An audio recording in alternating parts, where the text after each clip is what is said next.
I never knew I could feel so empty until my son said I had no meaning in our home. The sound of those words still echoes in my mind, sharp and agonizing. I could barely breathe. The weight of his disappointment hit me like a tidal wave, crashing over the fragile shoreline of my hopes. I stood there, heart racing, feeling my hands tremble. I wanted to scream, to cry, to somehow find the words that would make him understand. But his gaze was cold, distant, so unlike the warm, bright eyes that once looked at me with admiration. It was a rainy afternoon, the kind that draped everything in a gloomy gray, shadows lingering between the walls of our home. I had been tidying up, moving through the clutter of forgotten toys, half-finished school projects, and wilted plants that begged for attention. Everything felt heavy, weighed down with unsaid things. I looked around at the chaos, and it mirrored the storm inside my chest. Dylan, my sweet boy, had always been my joy. Now he stood there, arms folded, a storm brewing behind his forehead. I used to see him giggle, smile, the way his laughter would chase away the darkest clouds. But today was different. He spat those words out like venom. "You have no meaning," he said, a mix of anger and sadness swirling across his face. My mind raced back through the years. I could see birthday parties, bedtime stories, and the warmth of hugs that felt like a balm. How had we gotten here? Time slipped away faster than we could catch it. I remembered the long nights I stayed up helping him with math homework, the way he whispered, "I love you" each night, words I cherished. But is this what it meant to be a mother? To build love on fragile foundations that crack without warning? The silence that followed was suffocating. I could hear my own heartbeat thumping erratically, drowning out the distant patter of rain against the window. I searched his eyes for understanding, for compassion. But instead, there was an emptiness that mirrored my own. "What do you want from me?" I finally managed to whisper, my voice trembling like a fragile leaf in an autumn wind. He looked at me like a stranger, the distance between us widening with every beat of my heart. "I want you to be happy," he said, though his tone felt heavy. "But I don't know how to help. It's like you're always here, but you're not really here." Those words pierced me. I felt as if the ground had slipped away beneath my feet. What did I do wrong? Echoes of my own insecurities haunted me, gnawing at the edges of my sanity. I thought of my own mother, the unsaid struggles we both endured. Was I becoming the same? I wanted to reach out, to pull him close and promise I would find a way to fix it. But instead, I felt paralyzed. A mother who couldn't find meaning in her own life? It was heartbreaking. And the thought that I was failing him, that I was losing him, it wrapped around my heart like a vice. In that split second, I had to decide. Stand and fight for the love we had built or fall, consumed by this crippling reality. I felt the tears stream down my cheeks, warm and slow, an external manifestation of my inner turmoil. And just as I opened my mouth to respond, the power went out. Darkness enveloped us, pressing in like a heavy blanket. I couldn't see his face any longer, just the silhouette of my son illuminated by flashes of thunder outside. "Dylan?" I called, panic creeping into my voice. But there was no answer. The silence stretched on, thick and oppressive. What had just happened? Did I lose him, in more ways than one? Questions swirled in my mind, trapping me in this abyss of uncertainty. Had I truly lost my son? Was I already too late to save us both? Hey, before we continue with this amazing story, I need to give you an important heads up. Many subscribers have reported that YouTube unsubscribed them without warning. Take a quick second to check the red button below to make sure you're still subscribed to the channel. I'd hate for you to miss any of the exclusive content coming soon. And while you're there, smash that like button. It really helps me out with the algorithm. Oh, and tell me in the comments, which city are you watching from? I love getting to know every amazing person who's part of this community. Your participation makes all the difference. Let's connect. The darkness wrapped around me, thick with uncertainty. I groped through the black, desperately seeking the comfort of my son's presence. My heart raced as I called out again, hoping my voice would bridge the chasm that had formed between us. "Dylan," no response. Just the howling wind outside and the soft rustle of rain. The world outside a chaotic dance that felt miles away from the tempest within. I took a shaky step forward, my hands outstretched like a blind woman searching for light in a pitch-black room. My mind raced with every possible scenario. Had I scared him away? Had my pleas for connection driven him to retreat into his own shadowed world? A flash of lightning split through the window, illuminating the room momentarily. In that precious second, I caught a glimpse of the kitchen. The dance of shadows played tricks on my weary soul, making the walls feel like they were closing in. I could barely breathe. "Please, Dylan," I begged, my voice barely above a whisper, saturated with fear, sorrow, and the weight of all that was left unsaid. "Can you just come back to me?" Then, a soft sound like the rustle of fabric broke the stillness. The shadow moved, slowly coalescing into a presence I had been longing for. "Mom." His voice pierced through the uncertainty, tinged with vulnerability that sent a wave of relief crashing over me. "Yes, I'm here," I rushed to reply, fumbling through the darkness toward him, my heart finally beginning to settle, though the ache of our conversation lingered. My hands found his shoulders, grounding me as I murmured, "I'm so sorry. I didn't mean to make you feel like you have to carry all this on your own. I'm scared." His confession hung in the air, fragile and quivering as if it were something that could break beneath the weight of our unspoken fears. "You seem so distant. Sometimes it feels like I'm losing you." The howling wind outside echoed his words, amplifying the storm bottled up within me. In that moment, surrounded by darkness and uncertainty, we were both lost. I felt the tears invade the corners of my eyes again, brimming with the ache of knowing I was failing the one person I loved most. "I don't want to lose you either," I admitted, my voice breaking as I pulled him close. The familiar warmth of his body collided with mine, sparking fleeting memories of laughter and comfort. We stood there, swaying slightly, sharing an embrace that seemed to stretch infinitely, binding us back together through the chaos. But even as I held him, insecurity gripped me. How could I reassure him when I felt so empty? All the pieces I had once been, the vibrant mother who effortlessly danced through every moment that mattered, had cracked, and I was terrified that nothing could ever put them back. "Do you remember when you were younger?" I asked, desperately seeking some connection amidst the swirling storm inside my heart. "When we built that fort out of blankets and pretended it was a spaceship." He chuckled softly, a sound that felt like a fragile thread stitching together moments of joy. "Yeah, we went to Mars." That I felt a bitter smile crack my lips. "I was your captain," I said, with as much confidence as I could muster. "We had no limits, right? Just you, me, and the stars." "Yeah." His voice trailed, but there was something deeper lurking in his words. I could hear it, the underlying current of lost dreams and unvoiced wishes. "But sometimes it feels like I can't even reach the stars anymore." Those words hung heavily in the air, a sharp reminder of the challenges that lay ahead. The sound of thundering rain became a backdrop to our unspoken fears, drowning out the flickering hope I clung to. It was a cruel irony. The more I reached out, the more I felt us slip further apart. "I'm trying," I said, sincerity lacing my words. "But I feel like I don't know how to find my way back. I don't want to be the reason you feel lost." "That I love you, Mom," he finally said, and the gravity in his tone pulled at every thread that kept me together.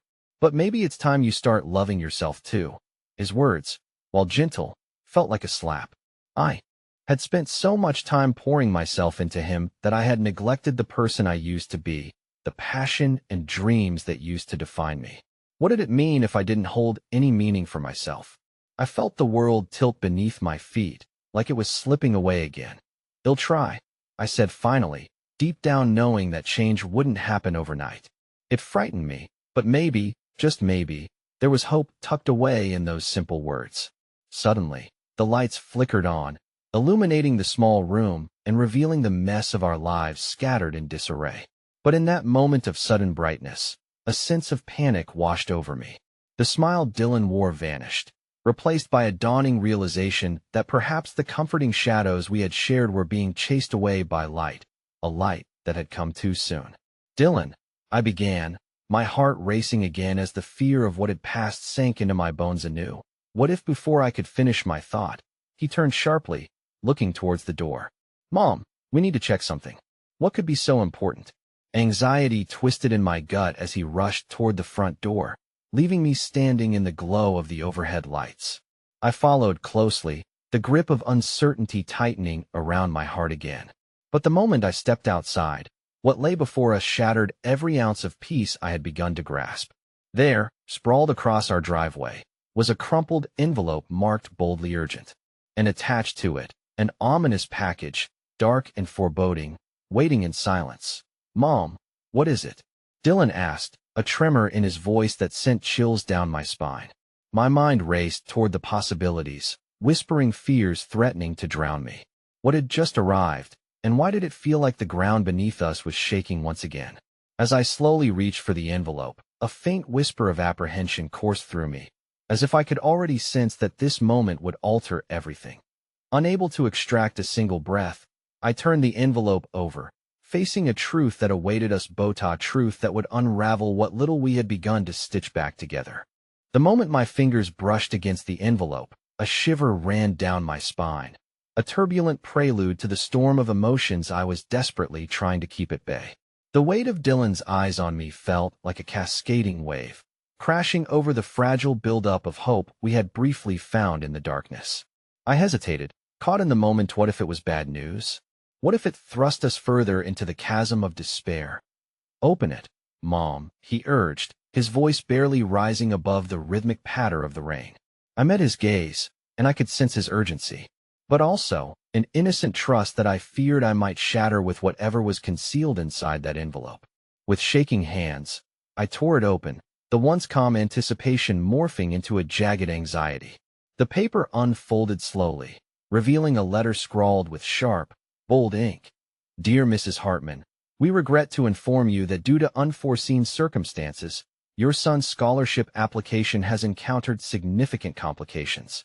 Please contact us at your earliest convenience."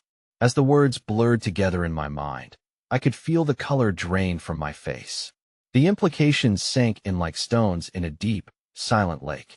Dylan's scholarship, the opportunity one thought was a beacon shining brightly ahead for him, was now shrouded in shadows of doubt and confusion. He had worked tirelessly for this, pouring every ounce of himself into his studies, and now it hung precariously in balance, teetering on the edge of oblivion. "Mom, what does it say?" His innocent reliance on my interpretation cut deeper than any knife. Would these words echo the feeling of inadequacy that had become a constant presence in both our lives? I slowly turned to him, my heart racing. It's about your scholarship application," I choked, the words tasting bitter on my tongue. "There have been complications." His face went pale, and in that instant, I saw fear bloom anew, eclipsing the fleeting hope we had just shared. "What kind of complications?" he pressed, and the desperation dripped from his voice. As much as I wanted to shield him from this additional weight, I couldn't. "I don't know yet, but we need to figure it out." The urgency in my tone matched the pounding of my heart.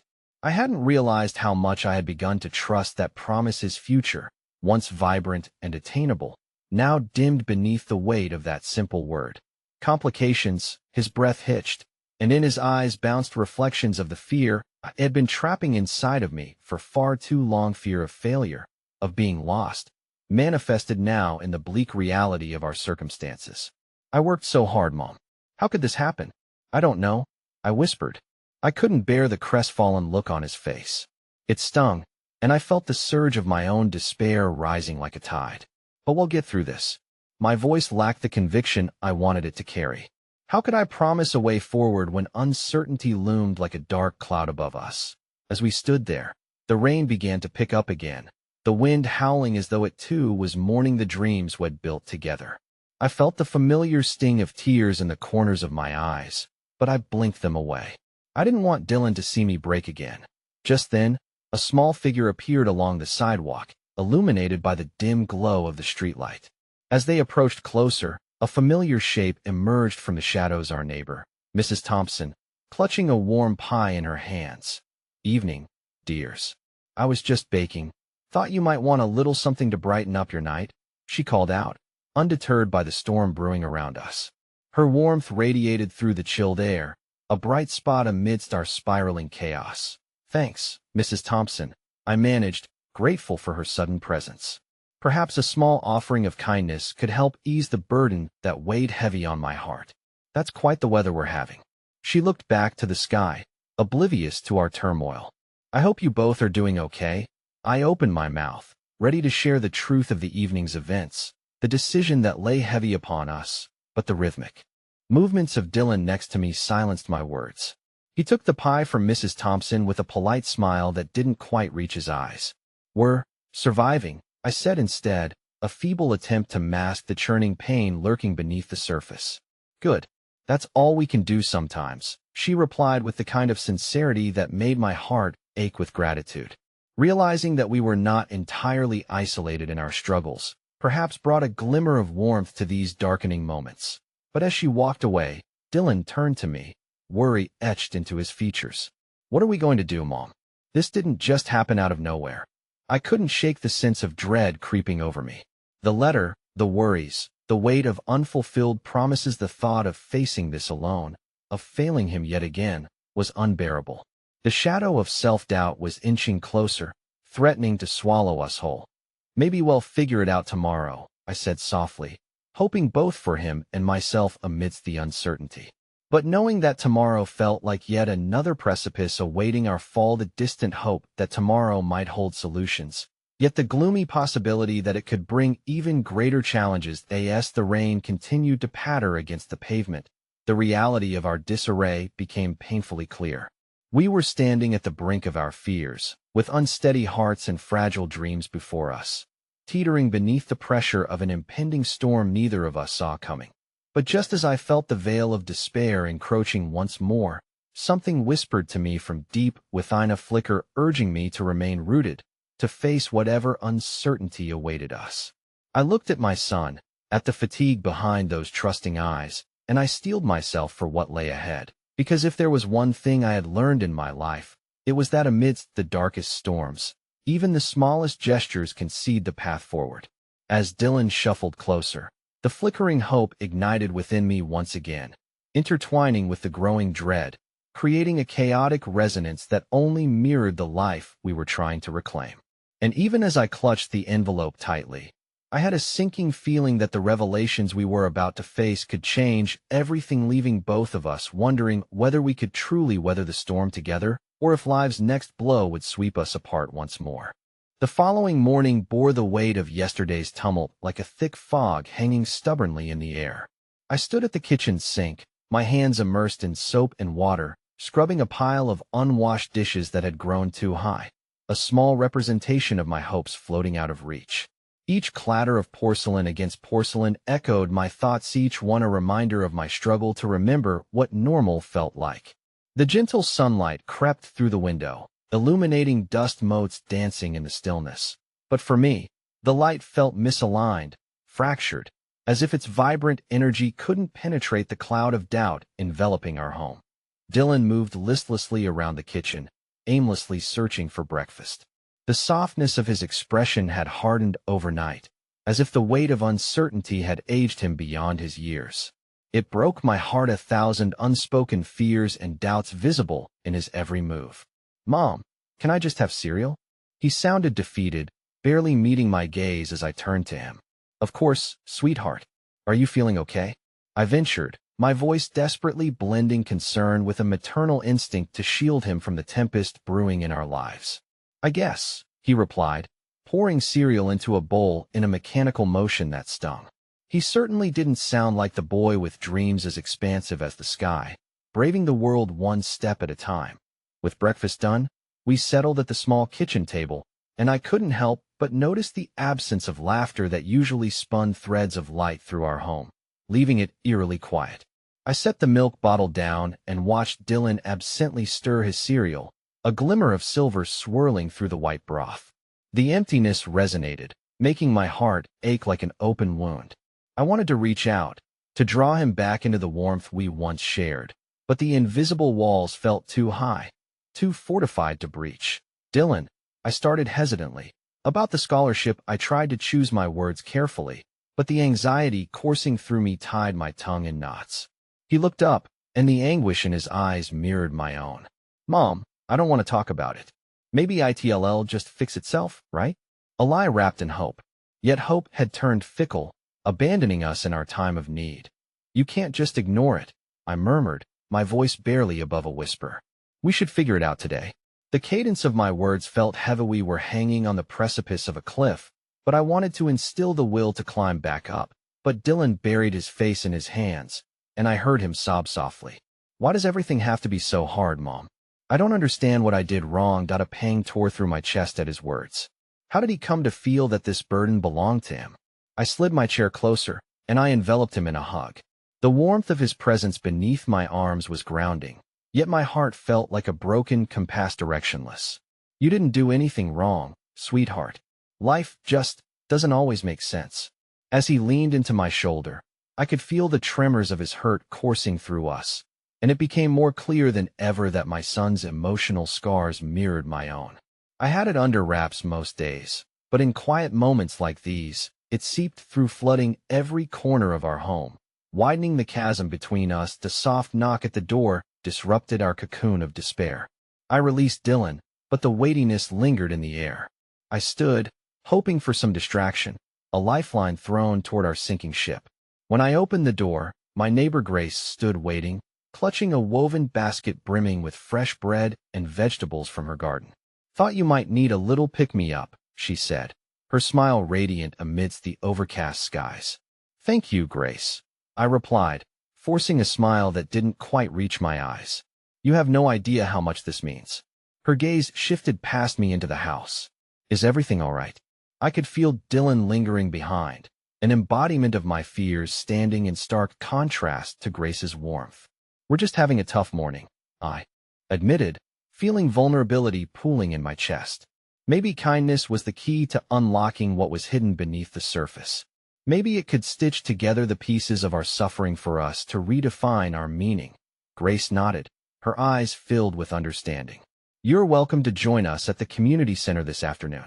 We're hosting a little cooking class. It might be fun to take your minds off things. I hesitated, the gnawing dread gnashing at my resolve. I don't know, I started, but before I could finish, Dylan stepped forward, shy but resolute. Can we go, Mom? I think it might be nice. His voice ignited a flicker of hope in my heart, transmuting the coldness creeping in from all corners of our lives. For my son, even the smallest change could lead to unexpected warmth. Okay, let's go, I finally agreed, feeling time pulling at us with coaxing whispers. After a hasty lunch, we gathered our things, and I felt the trepidation of facing the world outside our door, but my son's eager spirit lit a pathway before us. As we arrived at the community center, a feeling of nostalgia gripped me, echoing sounds of laughter, the mingled aromas of spices wafting about, all blurring together to form a sense of camaraderie. As we stepped through the doors, the cries of joyful greetings welcomed us, each smile a gentle reminder of the beauty that still existed beyond our troubles. For the first time, I felt the weight of anxiety start to lessen, our lives threaded within the brilliant tapestry of our community. Yet, just when I began to feel hope's embrace once more, a voice cut through the laughter, icy and chilling. Ah, the Hartman family, how nice to see you both. Heard about your scholarship troubles. It was Mrs. Blanchard, the school's administrator, standing at the entrance, her eyes sharp and calculating. Dylan's grip on my hand tightened, a visceral response to the threat her presence posed. What do you mean by that? I demanded, the warmth of the moment suddenly extinguished, replaced by the frigid encroachment of reality. Often, the powers that be have a way of shifting things when interest wanes. It's no surprise to see competent students fall through such cracks, she said, a smirk lurking beneath her words as she turned. Leaving my stomach in knots, I felt Dylan tremble beside me, the renewed fear of uncertainty washing over him. Everything I had hoped to shelter him from was rising to the surface, sharper than ever, igniting the very fractures we'd been trying to mend. As voices faded in and out around us, the realization sunk in, heavy and clamorous like thunder, a truth lurking just beyond the horizon. Neither of us were quite as safe as we thought, and the shadows reigned still. With my heart dragging down into a familiar abyss, I realized we had only just begun to navigate this treacherous road. The weight of what lay ahead slammed into me, and all I could do was hold Dylan's hand tighter, bracing myself for the journey still before us. The community center was alive with chatter and the irresistible aroma of spices sizzling in pots, yet I felt as if I had stepped into a ghost town. The laughter of others danced just beyond my grasp, each peal a mocking reminder of the silence that had claimed our home. I remembered when Jordan and I would joke about joining such gatherings, losing ourselves in conversation and being swept away in laughter. The memories felt like shards of glass now, piercing through the shroud of despair that enveloped us. Dylan's hand was warm in mine, a lifeline tethering me to reality. But as Mrs. Blanchard's words played over and over in my mind, I felt the crushing realization settle upon me. My son deserved so much more than these a world of opportunities, dreams unshackled by fear. I had to start believing it was possible. Let's just try to enjoy ourselves, I whispered to Dylan, summoning every ounce of resolve I could muster. He nodded but remained silent, his blue eyes clouded with the same questions rattling through my heart. We settled into the cooking class. The instructor, a woman named Maya, processed fresh ingredients while sharing stories of her own childhood tucked away in kitchens like this one. She spoke passionately of flavor and color, of how cooking was an art that bridged cultures and strived to connect hearts. I watched her, waiting for the flicker of enthusiasm to stir in my son, to see if her warmth could melt the apprehension adhering to him like glue. Does anyone know the difference between sautéing and frying? Maya asked, smiling at the mixture of hands that shot up eagerly. Dylan hesitated, glancing up at me for assurance. Come on, sweetheart, give it a shot, I encouraged gently, feeling a rush of hope pulse between us. I think sautéing is using a bit less oil, he offered shyly, glancing around the table for affirmation. That's right, Maya exclaimed, her eyes sparkling. Sautéing involves cooking over high heat with a small amount of fat to keep the ingredients bright and flavorful. A ripple of pride ignited within me as Dylan's face lit up with newfound confidence, a small flame in the shadowed corners of our lives. The class continued to bustle around us, laughter weaving in and out, and for a fleeting moment, the tension that fractured our world seemed to loosen its grip. Cooking such a simple act, yet in that crowded room, it kindled a sense of belonging that we desperately sought. But just as the aroma began to pull me deeper into the moment, the brightness dimmed. While stirring a pot, I caught sight of Mrs. Blanchard again, whispering harshly to another woman, her eyes darting toward Dylan. The taste soured in my mouth. It wasn't enough that our struggles lingered like a storm overhead. Now the weight of judgment followed us too. The simmering pot erupted, splashing a bit of hot oil on my fingertips, and sharp pain jolted through me. A small cry escaped as I winced, shaking off the sting. Yet it echoed Dylan's emotions, a reminder of how deeply his spirit resonated in my own heart. Mom, are you okay? His concern was tinged with the fragility of a boy desperately trying to reclaim a sense of normalcy in our skewed lives. Just a little burn, that's all, I assured him gently, yet I could see the concern linger a mirror to the fears festering behind his fragile resolve. Maybe you should sit down for a bit, he advised, his small shoulders tense as he searched for a way to ease my pain, adding to the burdens we both bore. No, let's focus on the cooking, it's all part of the class, I replied, forcing the mindset that we could break through, even for moments at a time.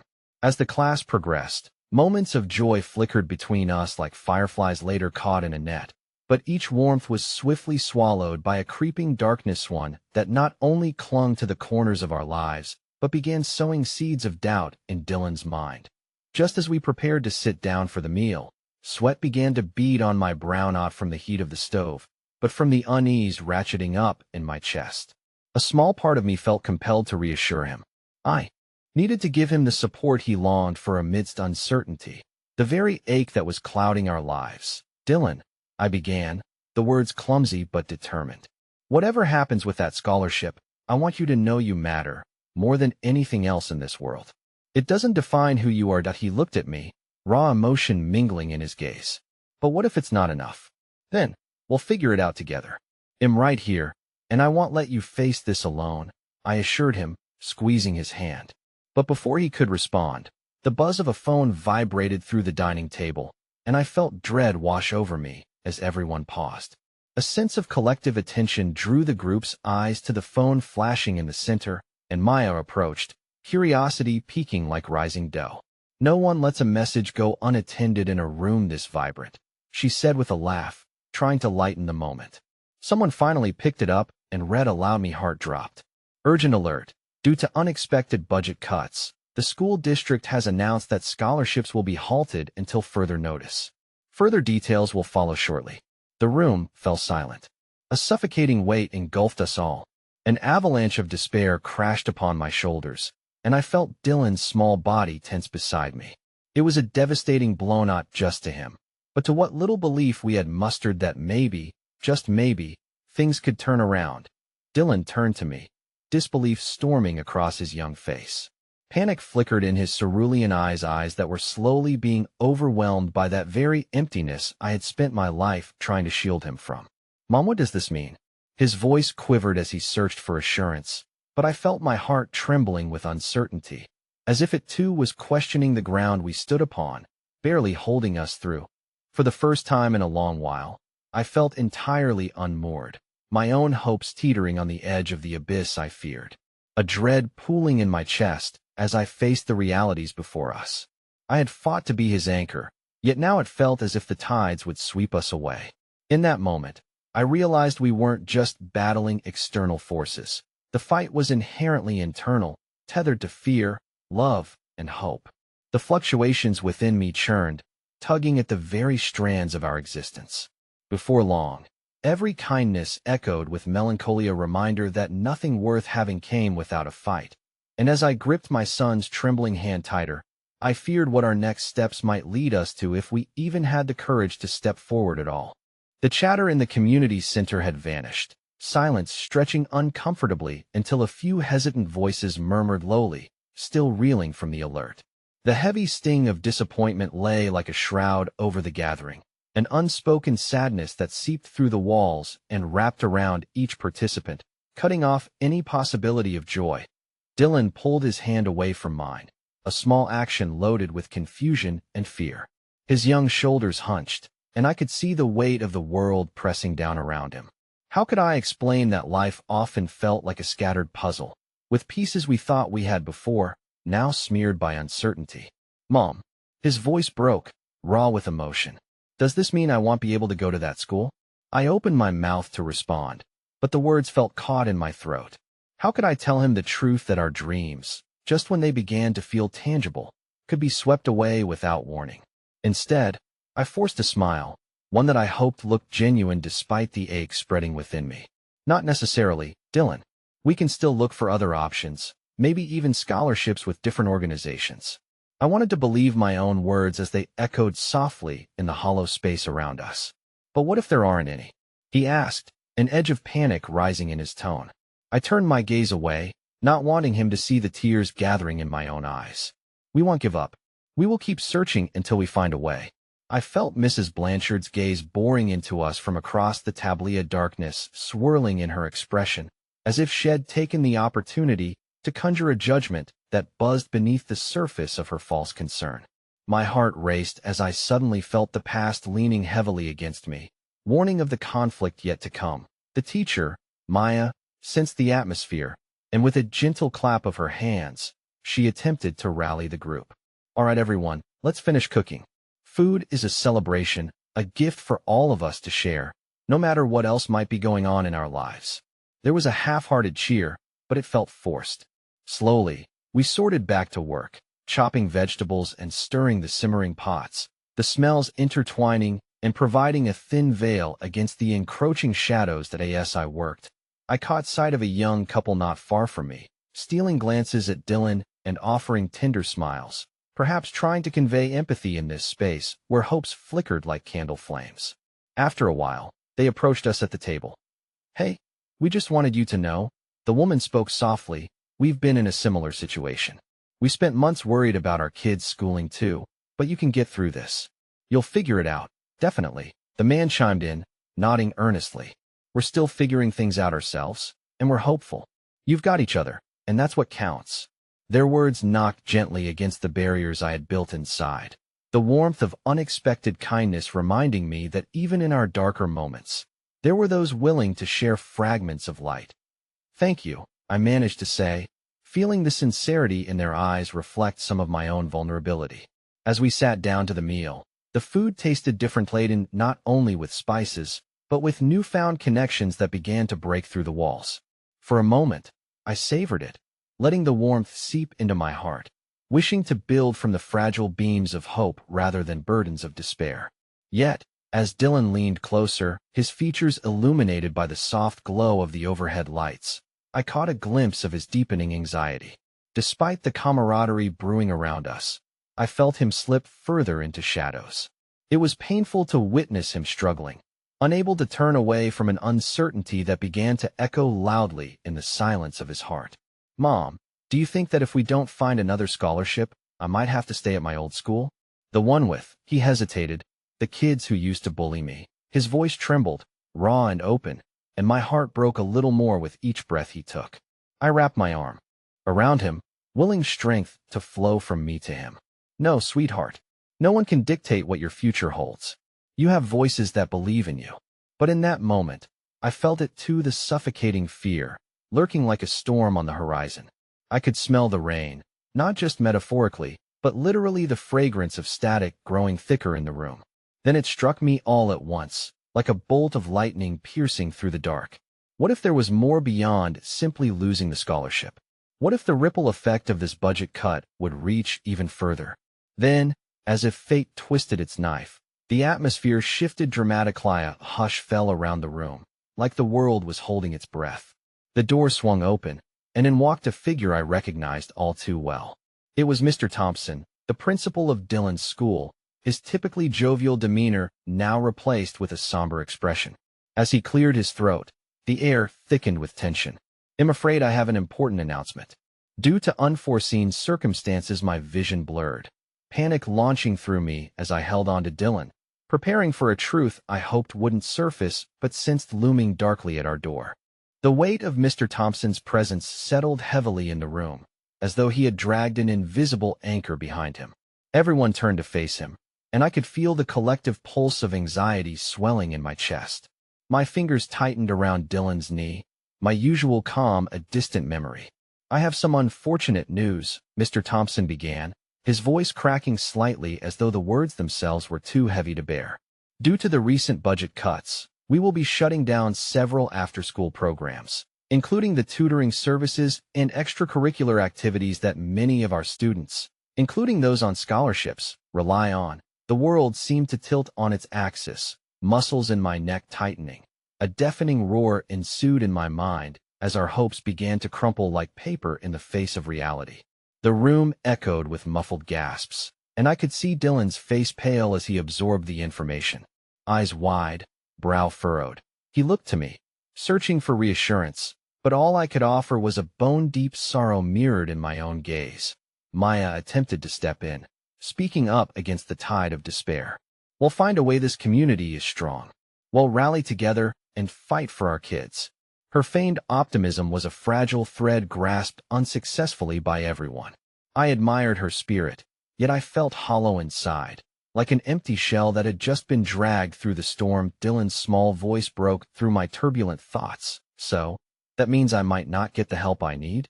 The question sparked a wave of guilt that crashed over me. I was supposed to be his protector, his guide, and here I was, powerless to shield him from the odds stacked against us. That a few parents murmured, sharing their own fears. Disappointment dripped thickly from the air, like rain streaking down a window. The conversations swirled around me, but I couldn't connect to their discussions. My heart thudded in my chest, a frantic drum announcing our plight. As if sensing my spiraling thoughts, a kind woman from our group, Mrs. Hargrove, slid a piece of paper across the table toward me. It was an invitation to a community meeting scheduled for later in the week, efforts to address the cuts and unite families for changes. "Maybe if we all show up." Her voice trailed off, leaving the weight of suggestion lingering. That I appreciated her intentions, but what good would gathering up our voices do against bureaucracy? I could feel the icy fingers of hopelessness reaching for me. In that moment, Dylan caught my eye, and even through his confusion, he wore a flicker of hope, as if believing our fight might amount to something tangible. "Mom, what do you think?" He couldn't see the storm raging inside of me, but I could feel it in every corner of my heart. I think I hesitated, struggling to stifle the turmoil. "That we should go, Dylan. It's important to stand up for what we want." My voice felt like breaking glass, vibrating with uncertainty, but I wanted him to believe in the possibility of change, however fragile it might be. As we finished our meal, The atmosphere became uncertain, filled with static energy of emotion and unaddressed fears. A feeling of impending change crept in like a shadow over everything, making even the simplest conversations feel treacherously heavy. Then, as if disturbed by reality itself, the door swung open again, this time with a rush of wind that carried the scent of rain into the room. Through the doorway appeared a woman, elderly, but with eyes burning fiercely with determination. She was a stranger, yet she stepped forward, breaking the tension, as though her presence infused the space with something electric. "I've heard what's happening," she announced, her voice unwavering. "I never thought I'd live to see schools torn apart when children like yours are our future. Mr. Thompson stumbled for words, uncertain of how to respond to this unexpected fervor. She continued, "We're stronger than they think. We'll gather support. We'll fight. Nobody knows our children better than we do." A shift ignited, murmurs of agreement rippling through the group, restored, warmth washing over the chill. Yet, as I met the eyes of Mrs. Hargrove, I could see both hope and fear mirrored back at meth battle ahead promised more than we were prepared to face alone. That I squeezed Dylan's hand, feeling irrationally powerful and powerless in exactly the same moment. As the woman continued to rally those around her, my own fears began to tighten, once more a question lurking just beneath the surface. If hope flickered like a stubborn flame, would its light cast shadows sharp enough to cut through the fabric of our lives before we could ever escape? Dylan's gaze locked onto mine, and just before the intensity of the moment could swallow us whole, he broke the silence. "Mom, what if we lose ourselves fighting? What if we give it everything and it isn't enough?" His eyes were pools of uncertainty, reflecting not just my fears but igniting an unsettling truth: too many stripped away pieces of our lives might never find their rightful place again. The weight of Dylan's question lingered in the air, an echo reverberating through the room and deep within my heart. I could see the worry etching itself onto his young face, and each beat of silence amplified my sense of dread. The other parents had slowly turned their faces toward us, their presence solid, yet somehow questioning. It felt like we had stumbled into an episode we weren't prepared for, one that weighed heavily on our stories. That I knelt beside Dylan, my voice soft, but edged with urgency. "We can't lose hope," I whispered, trying to weave reassurance into my words, though the threads felt perilously thin. "Fighting for what's right is never in vain. Even if it looks difficult now, we owe it to ourselves and each other to try." Yet even as I spoke, doubt wrapped its icy fingers around my heart. What could our small acts of defiance mean in the grand tapestry of a system that so often felt impenetrable? I wished fervently that my words held the power to change the trajectory of our lives, to infuse Dylan's spirit with the strength I longed for him to have.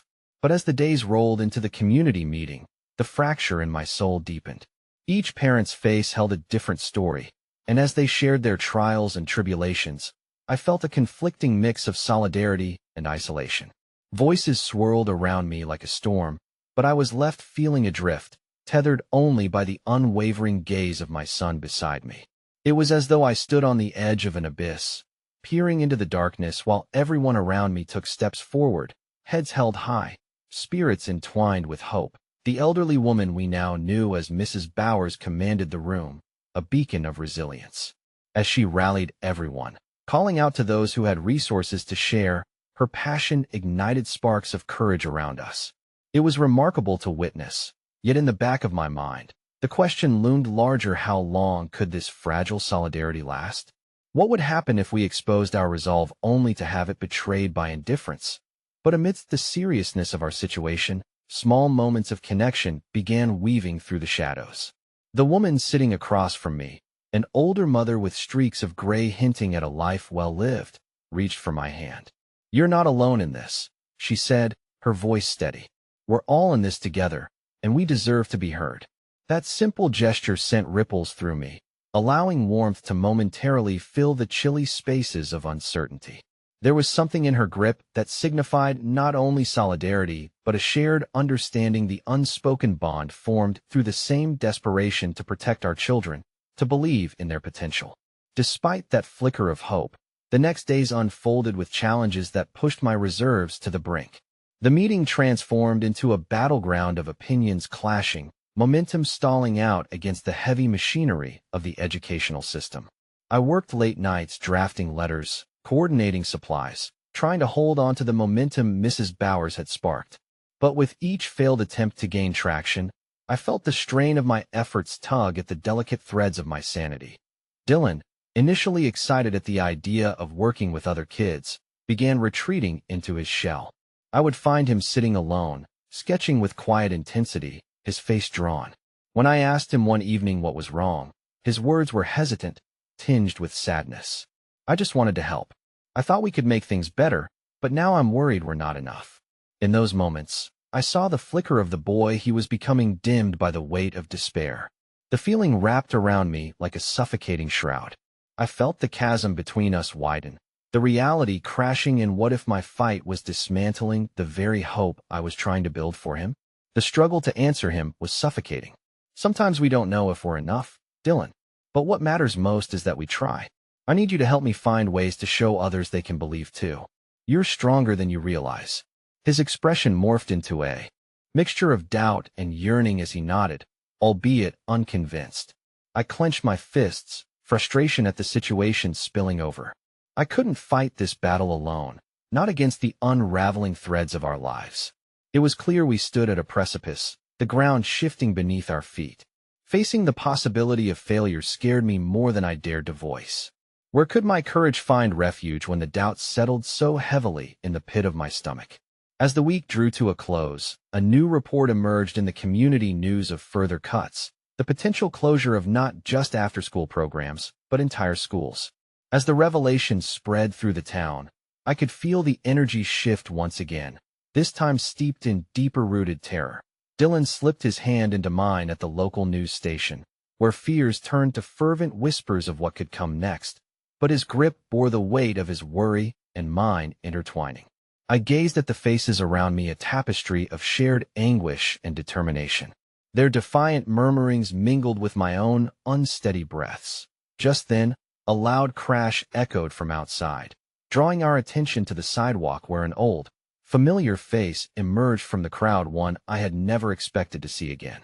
My heart seized, recognizing the woman who had once brought fight into our lives, but had since slipped away into the shadows. "Everyone, listen," she cried, pointing a shaking finger toward the mass of people, igniting whispers of uncertainty.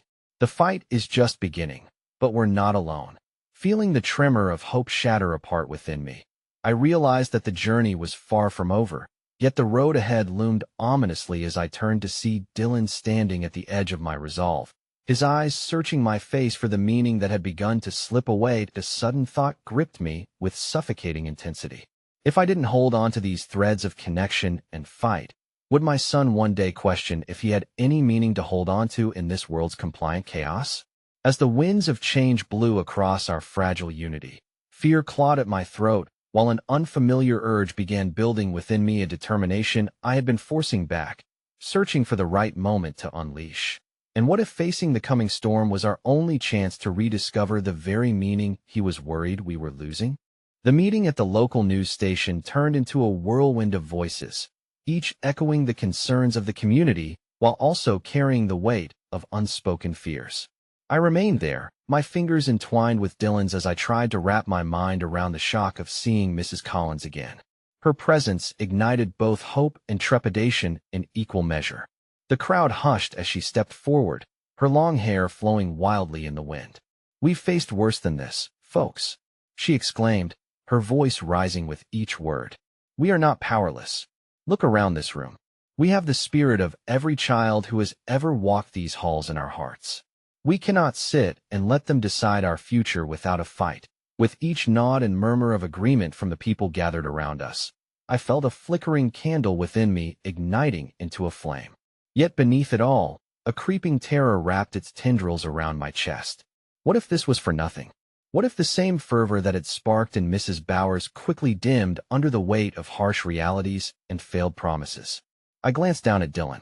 His face mirrored mine, a storm brewing in those vulnerable eyes, filled with the ghosts of unshed tears and fears tethering him to an uncertain tomorrow.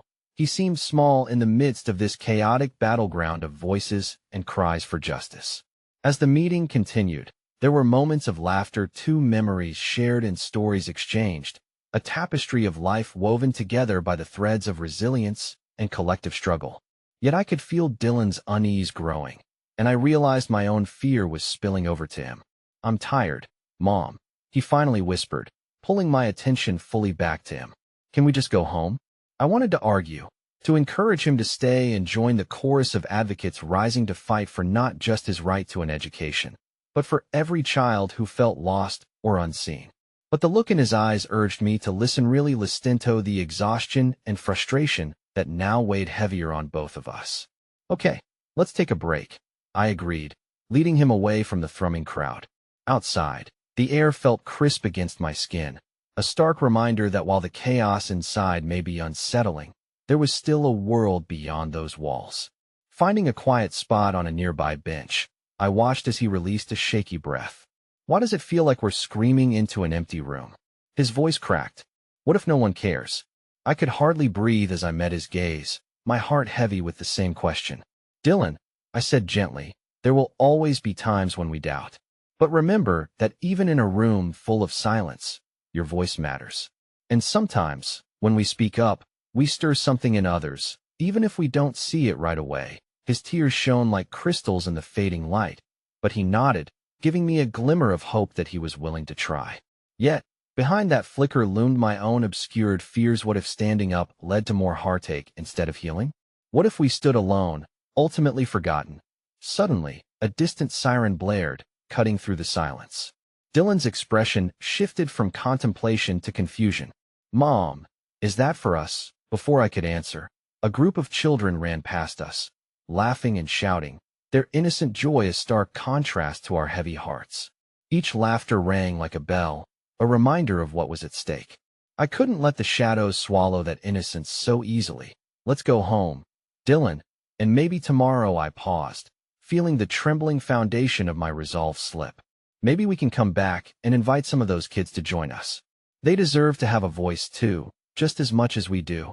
His smile brightened for a moment, appreciation blooming in those weary eyes. "Yeah, I want to help them, Mom. I want us all to be in this together." As we stood to leave, a raised voice caught my attention. "You don't understand. Our children are counting on us." I turned to see Mrs. Collins, passionately addressing the crowd as she pointed toward the sun dipping below the horizon. While her resolve invigorated the crowd, it was also a signal that she was preparing to risk everything she had. My heart beat in anxious rhythm. Prioritizing our children's futures had a price, and questions I had buried deep were clawing their way back to the surface. Sometimes, I turned to my son, swallowing hard. The fight requires sacrifices we aren't prepared to make. But it's a risk we have to take. Dylan simply nodded, his expression a mixture of hope and concern. Each step felt heavier on the way home, our thoughts entwined with possibilities and doubts. The world was changing at a pace I couldn't grasp, and as the shadows grew longer, so did the realization of our journey ahead. As we approached our front door, an unremarkable envelope lay on the welcome mat, a stark reminder of our vulnerability. It bore my name, and as I reached for it, a chill raced down my spine. The flickering streetlight above illuminated the return address, and my breath caught. The realization hit me like a cold wave crashing over my body. A familiar name graced the top.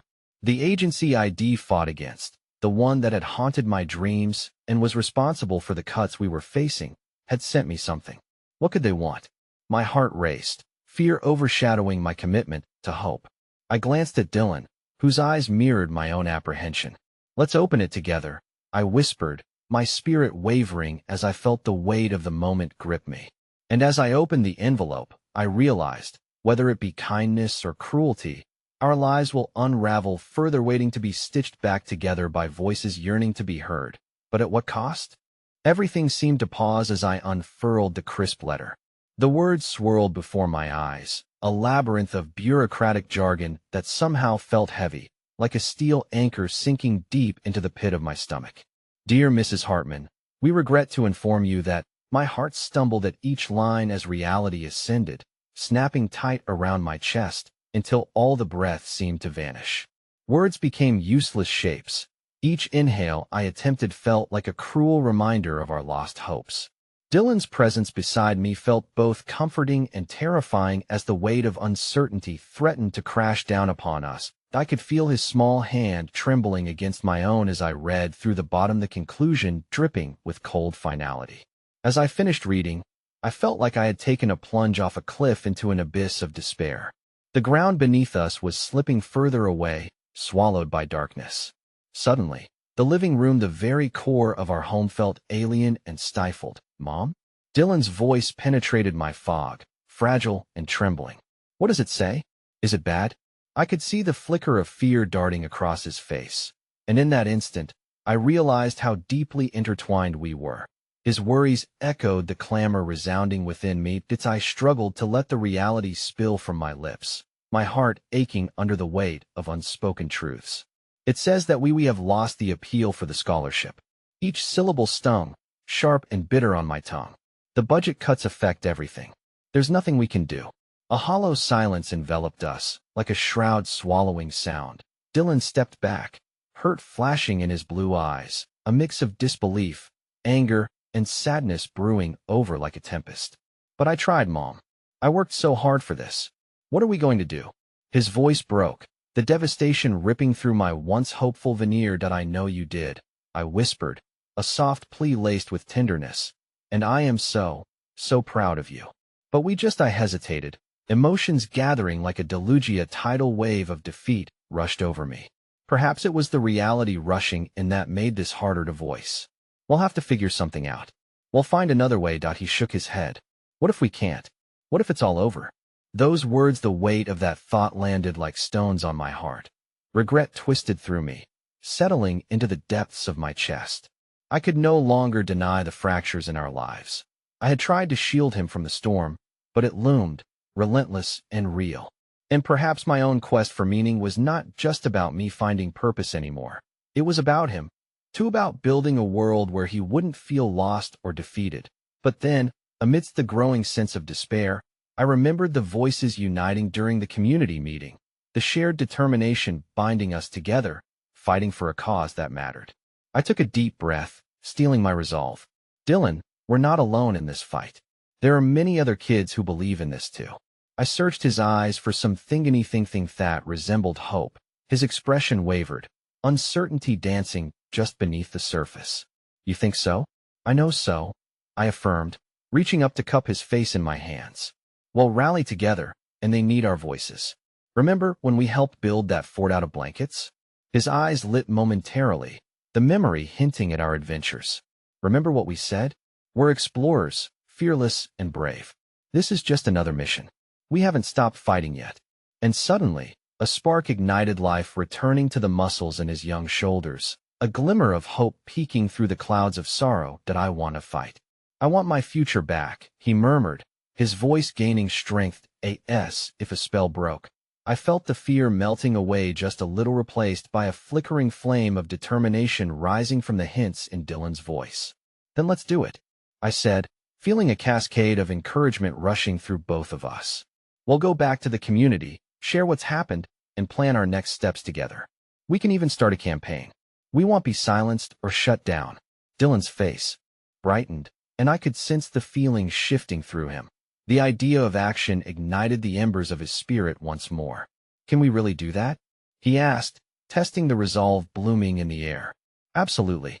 We have each other, and together, we can make a difference," I replied, feeling the energy shift between us, binding us closer than before. In that moment of defiance, it felt like the weight around us started to dissipate. Just a little, a promise that we weren't merely victims of circumstance, but rather contenders in a world that seemed determined to shake us apart. And as I boldly declared our next steps, I knew, deep down, that as long as we held on to hope, no matter how fragile it could be, the light guiding us out of darkness.